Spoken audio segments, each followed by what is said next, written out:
Yeah, I mean, I could. I mean, as I sit here right now, do I want to play after next year? No. that could change, What would be the variables that would have to? No idea. I don't know. It's just if I feel like playing, if I feel like doing the process again, if I feel like I'm enjoying getting up and training every single day and doing that sort of thing. And, after 3 years of dealing with this crap, you can kind of understand why I don't want to deal with that anymore. Can you provide them with a list of free agents that you want? No, I'm not involved like that, and I don't want to be. There's you gotta give them space and let them do their job, and they'll come to me. Mitch is, we've had a great relationship and talking, and he'll come to me when the time is right. You feel like there isn't somebody in place to kind of hand the keys over to? No, I'd much rather hand the keys over to somebody and let them take this organization right from the jump.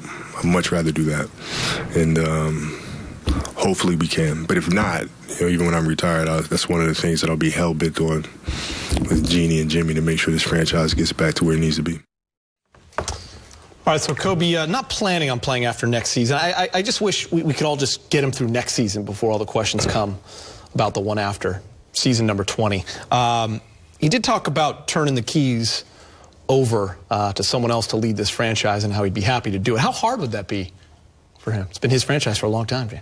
I think it's always difficult, for franchise players to end a career, especially as successful as like Magic Johnson was, now Kobe.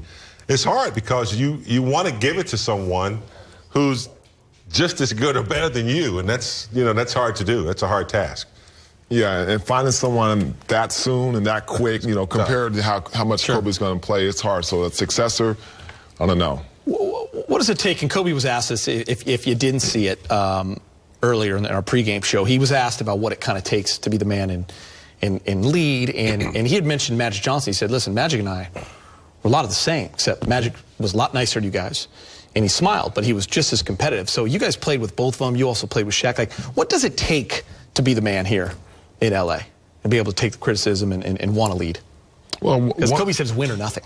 Yeah, I mean, and you have to have that kind of attitude, a very focused but nasty type attitude, and at the same time, because you got to have big, super big shoulders, and it's going to be a lot of flack that's going to come your way.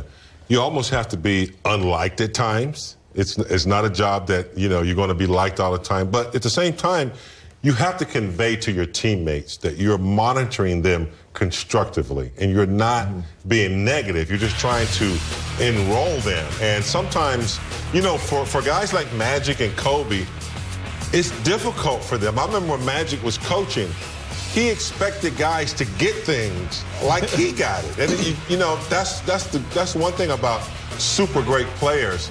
They don't know that other players can't do what they can do as well and as quick. So sometimes it takes guys a month or two to get, what Magic or Kobe wanted out of them. But it takes, you got to be soft at times. You got to be loud at times. You got to know when to call team meetings. You got to know when to go up and talk to the coach about certain things. So it's, it's a tough job.